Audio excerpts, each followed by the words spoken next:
Okay. First, let's introduce yourself and tell people where we are and why you're here.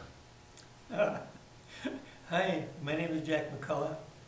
We're at Pontiac Prison, and I'm talking with the author of the book Piggyback, and it's his story and it's my story. It's the truth, and that's the best endorsement I could give. It's the truth. Every word in it is the truth. I think Jeff just nailed it. He's a good investigator.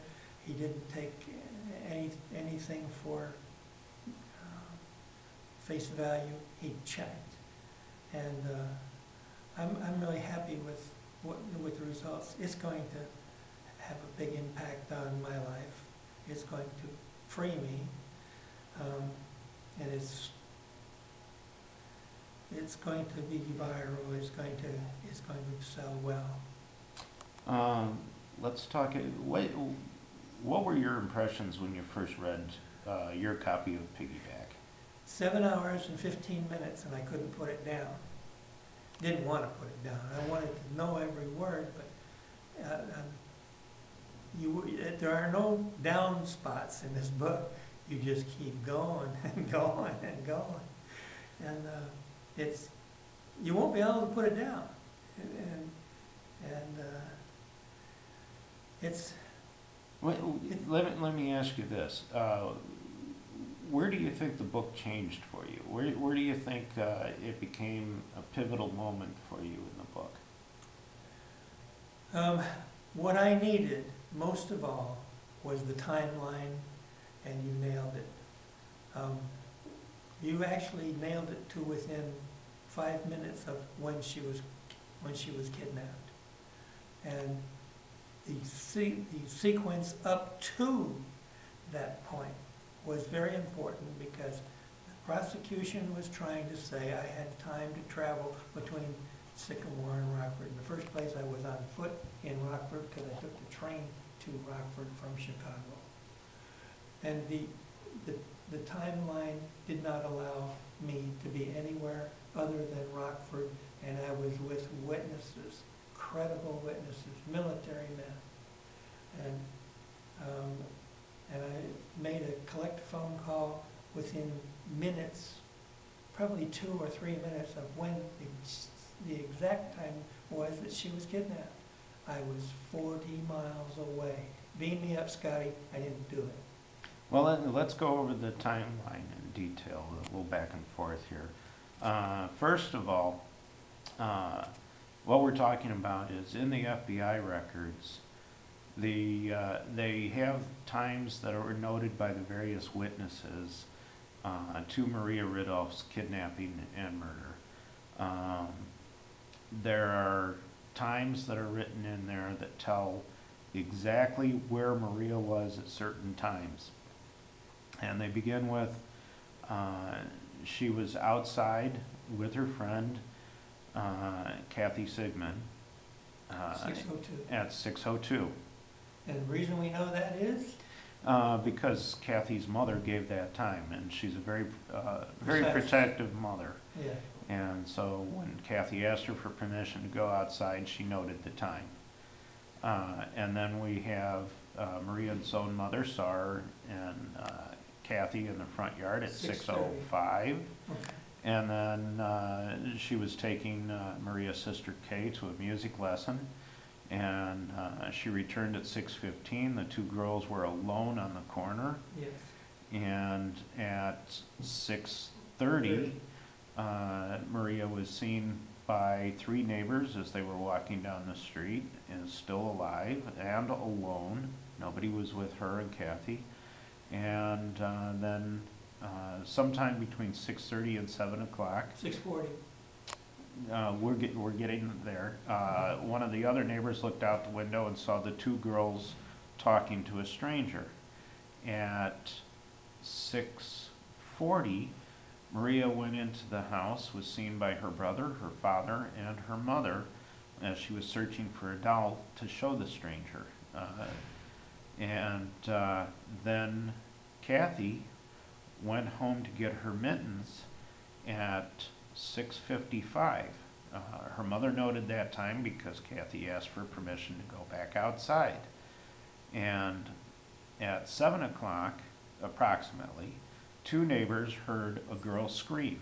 When Kathy returned to the corner, Maria was nowhere. And meanwhile, Yeah. at 6:57, the phone was ringing at my house in Sycamore, a block and a half away from the crime scene, and I was on the other end of that phone in Rockford. And that information was verified, that a call was placed from 6:57 to 6:59 p.m. from Rockford to Sycamore by John Tassier.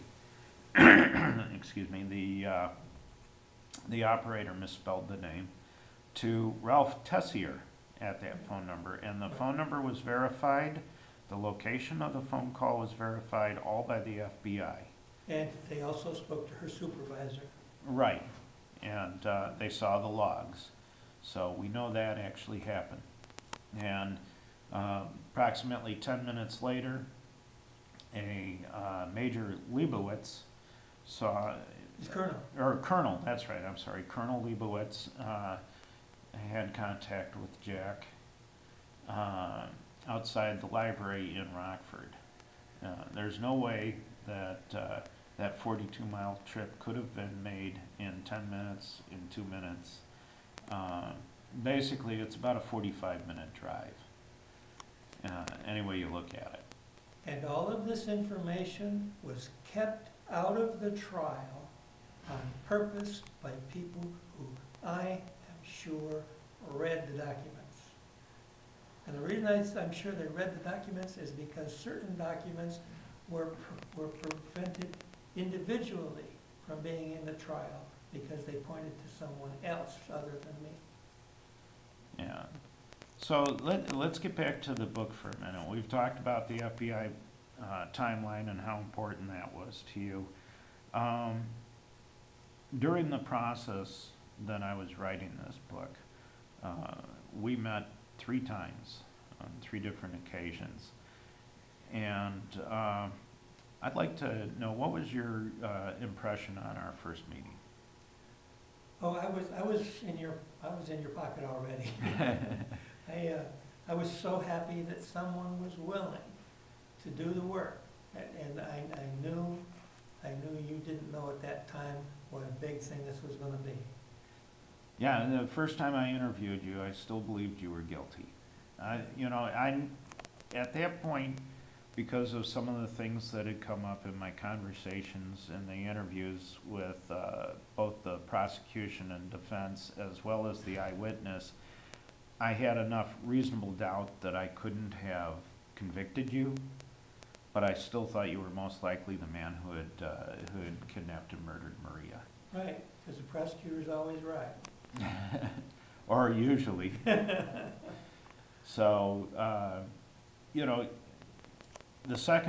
second meeting was a whole lot different, because by that time I had finally gotten a hold of the FBI documents and gone over it and just saw that it was not possible for you to be in 2 places at one time. Like I said in the trial, look in the box. Yeah. The answers were all there. But I wasn't the only suspect. There were 5,000 suspects. Oh, yeah. And there were 50 FBI agents doing the interviewing, and they went all over the United States tracking people down.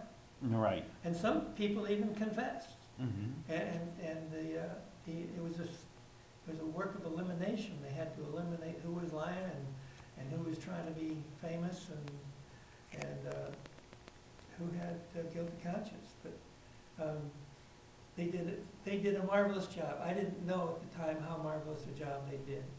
I wasn't concerned at all when they wanted to give me a lie detector test. I said, great, let's go. Because, did you kill her? No. Mm-hmm. And the needle doesn't move. Because I was 40 miles away. Right, right.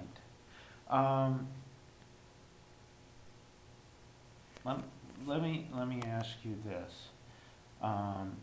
Last time I was here, I'd asked you, What are the questions you wish people would ask you? Oh, I don't know, I hadn't thought about that. I just want people who would ask me questions. I want to have my life back, Mm-hmm. and I want to be with my wife. And I don't want to be famous. I just want it. I want it over with. But so much has been said. So much has been untrue, and I'm just grateful that there's one place I can just say, read the book, Mm-hmm. and that's read Piggyback by Jeff Doty. Read it because he nailed it, and I'm not free yet. I still got an appeal going, and you know, that's a separate issue because they can only go on what the court documents tell them. They don't know all this information that Jeff has dug up. They don't know the timeline. They only know what happened in court, but they can tell that my rights were violated in court because my evidence, my only evidence, was withheld. And they claimed it was withheld because they couldn't question the witnesses. Well, time passes. Everybody that was older than an 18-year-old boy is now dead. I'm 75 next month.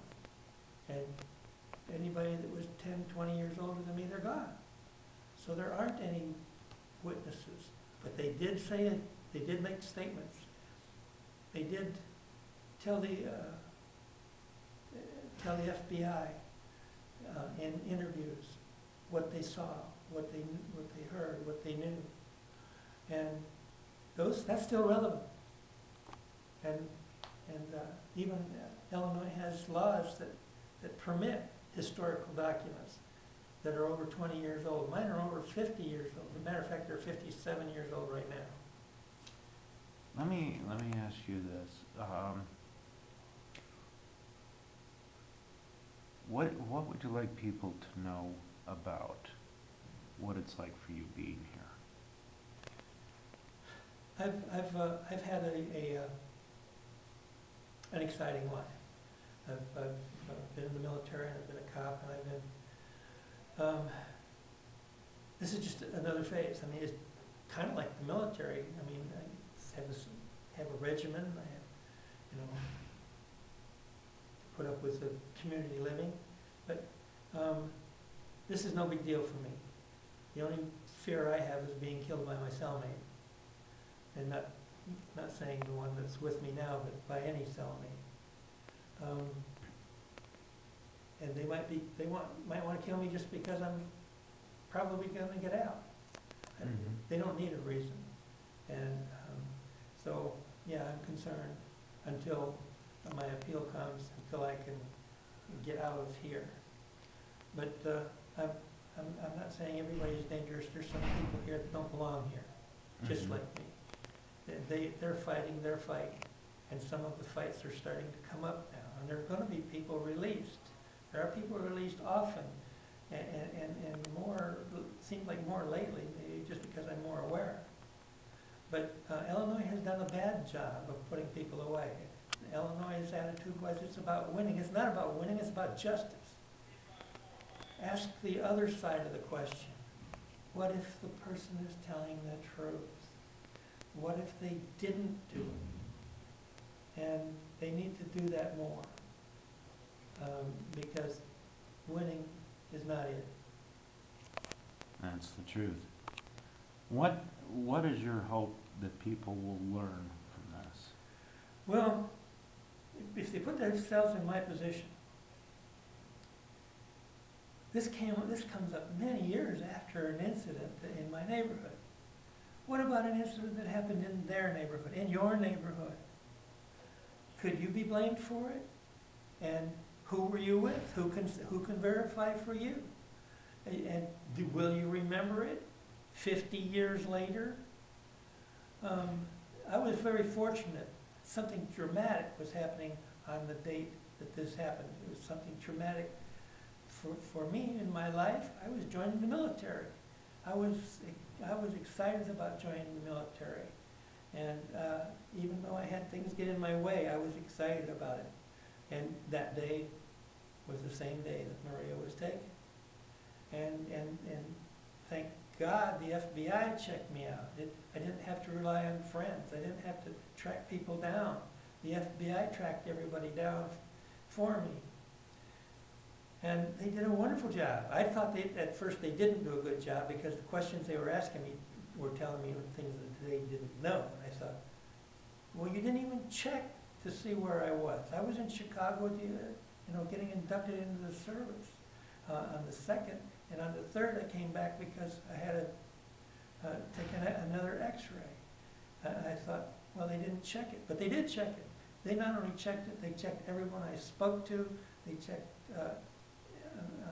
my mode of transportation, my tickets, and where they were purchased and who provided them. And, they did a marvelous job. And that was the FBI of J. Edgar Hoover. And I just want to make one point.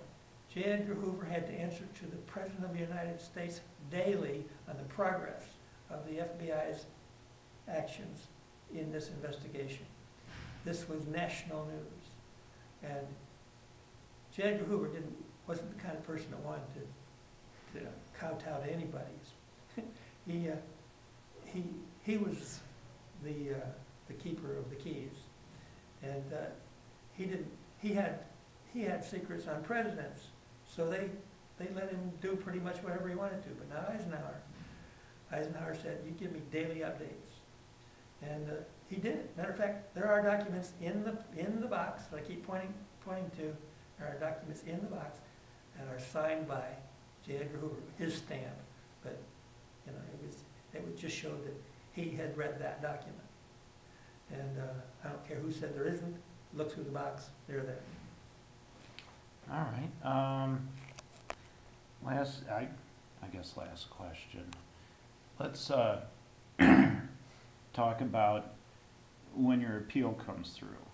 If it is granted, and you're released, what do you want to do, and what would you like to say to people upon, getting your freedom? I'm done with interviews. I'm done with other people's inquiries. I don't want to be a national figure. I just want my life back. And I want the common things, and I want to go to the country, and I'd like to be alone for a while, and get reunited with my family and my wife. I'm going to be 75 pretty soon, so I've got a lot of things left undone. And I want to try and make up to my wife all this trauma that she's been through. And I just want my life back.